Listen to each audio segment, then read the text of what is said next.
Ce travers de se dire ça marche pour moi, donc ça va marcher pour lui, ou inversement ça ne marche pas pour moi et ça ne va pas marcher pour lui. Projeter un petit peu ce mode de fonctionnement-là, on fait tous l'erreur à un moment donné. Donc moi-même je le reconnais, ça m'est arrivé aussi de faire cette erreur-là. Donc on en revient à la périodisation Ouais, et au fait de périodiser son approche et qu'il y a, il semblerait en tout cas de ce que tu dis, enfin depuis le début du podcast, des différents éléments dont on a parlé, home trainer versus route, Mm. appli nutrition versus pas Ouais. appli, en fait il n'y a pas de oui ou de non. ouais, Il y a juste quand est-ce que tu utilises et pourquoi. c'est ça. Et est-ce qu'on arrive à, au final, faire varier, avoir de la variation. Mm.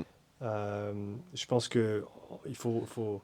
Et pour ça, et pour certains, ça peut paraître un peu trop abstrait, mais à mon avis, on peut rapidement faire le lien entre ces cycles que l'on va mettre en place avec ces différents outils, avec ces différentes méthodes, etc., et les cycles naturels desquels on est fait, Mm. le soleil, Mm. la lune, le jour, la nuit, Ouais. le cycle hormonal des femmes, le cycle hormonal de l'homme, qui ne sont pas les mêmes. Et au final, savoir que tout travaille en cycle et qu'il n'y a jamais de constante on va dire dans le vivant, et qu'au final, c'est en utilisant cette part et en l'appliquant de manière concrète dans la périodisation qu'on peut arriver à des choses intéressantes. Complètement. J'en ai pris conscience voilà, un petit peu trop tard. Tu vois, j'ai une période vraiment trop robotisée. Ouais. Voilà, trop data, trop chiffré. Et au final, je me suis rendu compte que c'était pas ce qui menait à la performance. Mais malgré ça, tu maintiens que ça peut être intéressant d'utiliser ces approches Ouais, à certains moments c'est clés. ça, Ouais. c'est ça, tout à fait. Donc il y a un temps pour quantifier, Mm. il y a aussi un temps pour se resensibiliser, relier Ouais. la nutrition à l'émotionnel, Ouais. parce que ça peut être une part perverse aussi, mais c'est une part importante. Ouais, Et donc le ressenti qui ne peut pas être ignoré c'est ça. pour toujours. Quoi. Ouais. Et je pense qu'on pourrait même dire que l'un sert l'autre, tu vois, Mm. parce que ça permet de corréler des sensations à des chiffres et Mm. inversement, des chiffres à des sensations, Mm. et de faire, tu vois, l'aller-retour comme ça plusieurs fois dans l'année. Mm. Ça te fait grandir, tu vois, ça te fait acquérir de l'expérience, des connaissances aussi, tu vois. Mm. Ça, c'est hyper intéressant. Et tout cet apprentissage, forcément, tu le retranscris dans ce que tu fais avec tes coureurs, Ouais. avec les dizaines de cyclistes que tu suis à Mm. l'année. Mm. Comment est-ce que tu fais la part des choses entre prendre ton expérience forcément personnelle et en tant que cycliste Mm. et trouver les bons outils pour les différents individus avec qui tu travailles au quotidien? Je pense que de toute façon, ce travers de se dire ça marche pour moi, donc ça va marcher pour lui, ou inversement ça ne marche pas pour moi et ça ne va pas marcher pour lui. Projeter un petit peu ce mode de fonctionnement-là, on fait tous l'erreur à un moment donné. Donc moi-même je le reconnais, ça m'est arrivé aussi de faire cette erreur-là. Mais le plus important, ça reste d'en avoir conscience, parce que si tu en as conscience, tu vas chercher à justement éviter ce travers-là, notamment en échangeant avec les gens. Donc ouais, je te dirais que ça passe principalement par l'échange.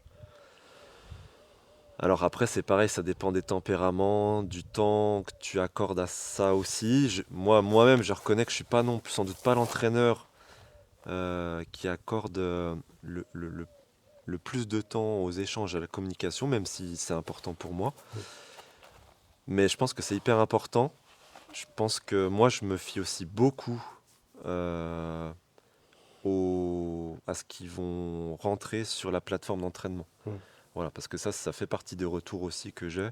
Donc le ressenti du jour, le RPE sur les séances. Si je vois que le RPE se dégrade et se maintient trop longtemps dans cet état un peu dégradation, c'est qu'il y a un problème.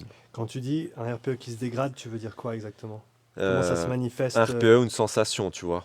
Quand je dis RPE, je pensais aussi aux sensations, Ouais. tu vois. Sur Intervals, tu vois, tu as des petits bonhommes de couleur. Ouais. Le petit bonhomme jaune, tu vois, c'est l'état normal. Donc j'ai envie de te dire, tant que ça reste jaune, en fonction des gens, parce qu'on n'accorde pas non plus forcément le même, Pas la même tous la même valeur, la échelle même interne, échelle, ouais. voilà. Mais ce petit bonhomme jaune, pour moi, ça reste, on va dire, la limite. Mais dès que c'est ces petits bonhommes orange, tu vois, où là, c'est pas bon, et que ça dure dans le temps, forcément, il y a un souci. Et bien souvent, ça vient pas de l'entraînement, ça vient soit des mauvaises nuits, Mm. soit l'alimentation. Et c'est très, très, très souvent l'alimentation. Grâce à ça, j'ai pu corriger énormément de mauvaises habitudes alimentaires chez mes coureurs. Mm. Parce que tout simplement pas assez de glucides sur les séances. Donc quand tu enchaînes les séances, bah, tu tapes dans tes réserves de glycogène qui ne sont pas refaites. Donc il arrive un moment où bah, ça Quand il y en fait a plus, il y en ça, a plus. il n'y en a Ouais. plus. Donc forcément, tu peux pas avoir de bonnes sensations. Donc simplement manger plus déjà sur les séances, souvent tu rectifies pas mal de problèmes. Mm. Et puis si ils ont rectifié ça mais que ça persiste, ça peut être aussi un manque de glucides ou un manque de protéines en dehors des séances, Mhm. pendant les repas. Mhm. Donc ça, c'est pareil, ça m'est arrivé aussi de corriger pas mal de choses à ce niveau-là. Donc voilà, je me sers beaucoup, beaucoup de ça, beaucoup de la plateforme aussi par rapport à ça. Mhm. Tout bêtement, hein, sensation, RPE, si les RPE aussi, parce que moi, je travaille par bloc et souvent j'ai un fil conducteur, un fil rouge à travers les séances. Donc certes, je fais progresser soit les temps de soutien, soit les intensités, mais les séances, elles se ressemblent quand même un petit peu de semaine en semaine. Et voilà, je sais quel RPE est attendu sur chacune des séances. Je sais s'il doit monter d'un point, 2 points. Et si ça augmente trop fort, trop vite, ça peut être aussi le signe d'une mauvaise récupération. Et donc potentiellement peut-être d'une mauvaise alimentation ou d'autres choses. Voilà. Mais Mhm. ça, tu le sais après, dans un second temps, en échangeant avec le coureur, quoi. Mais à mon avis, ce que tu as dit là, c'est sous-coté et super important Mm, que l'entraîneur, le coach, il ait un objectif de séance en tête. mm. Et que toi, tu saches à quoi à quoi tu t'attends, Ouais, qu'est-ce que tu attends de voir ouais, de ton coureur. Et dès qu'il y a un découplage en fait entre ce que toi t'avais prévu mm, et ce que lui met sur la séance, ouais, là tu sais qu'il y a peut-être, en tout cas, faut garder l'œil ouvert. c'est Et ça. quand tu vois que ça se répète peut-être de semaine en semaine, Ouais, là il y a peut-être une conversation à avoir. c'est ça. Et forcément, au début, quand tu apprends à connaître la personne, eh ben, ça peut arriver un peu plus souvent parce que bah, c'est individuel, hein. Ouais, Chaque ouais, personne va réagir différemment ouais, à l'entraînement. Mais plus tu avances et plus tu connais le sportif, ouais, et plus ça devrait être aligné en fait entre les ouais. deux. C'est ça? C'est ça, c'est complètement ça. Et c'est pour ça aussi que je fais pas partie forcément de cette école-là. Je sais qu'il y a certains entraîneurs qui aiment énormément varier. Voilà, parce que le principal argument, c'est si j'apporte de la variation, j'apporte du plaisir, de la motivation. Oui, mais je pense qu'il y a une limite à ça. Je pense qu'il faut pas non plus tomber dans l'extrême et trop varier, parce que si tu varies trop, tu manques de repères après, Mhm. justement. Tu manques de repères en termes d'évolution, de progression, de chiffres, mais aussi ce dont on parlait de repères de sensations. Mhm. Tu peux pas, euh, tu peux pas dire si la personne est bien ou pas bien, parce que la séance est complètement différente d'un jour à l'autre, d'une semaine à l'autre. Et la première rep, c'est toujours la plus difficile. Ouais, La première fois que tu fais ouais, un entraînement qui est ouais, nouveau, ce sera de toute façon plus dur que la fois d'après, ouais, parce que cognitivement parlant, c'est nouveau. c'est Et ça ça, prend plus de c'est ressources. ça, ouais. Ouais, et j'en parlais avec les coachs du mastermind il n'y a pas si longtemps. Je pense la variation en perpétuité des entraînements Mm, est surcotée. ouais, Et la monotonie en fait de séance mm, est sous-cotée pour les éléments que tu as mis en avant. En plus du fait que on pense qu'il faut qu'on change les séances pour faire progresser la personne. mm, Mais concrètement, si tu fais une séance qui est adaptée pour la personne mm, et qu'elle répète la même séance 2 fois semaine pendant 4 semaines, mm, encore une fois, si elle est bien calibrée, ouais, quasiment à tous les coups, la personne progresse. ouais, C'est pas parce que la séance est devenue plus dure. c'est C'est ça, l'accumulation de séances de qualité dans le c'est temps ça. qui fait la Ouais, progression et pas la progression de séances que nous on a mis en c'est place. ça. Moi, je trouve que ce qui est vraiment sous-coté, on en parle peu. Enfin, en fait, c'est tellement basique, mais en fait, le plus important, l'entraînement, c'est le cumul de temps que tu passes à t'entraîner. Ouais.